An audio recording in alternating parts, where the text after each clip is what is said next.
поблизости, которые хотят казаться. Недоистория. Да, параистория. Их не устраивает то, что они тюрки.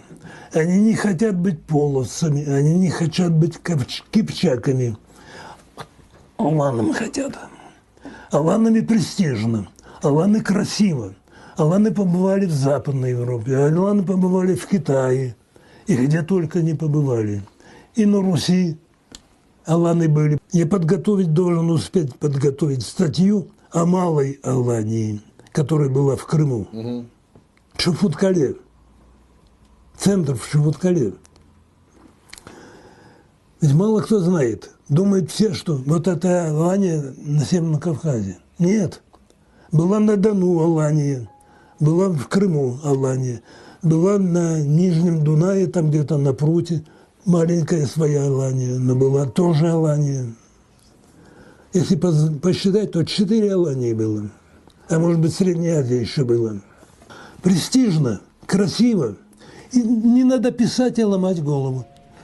У Кузнецова спишем и переделаем, вместо осетин напишем мы, карачаевцы и балкарцы, и ингуши.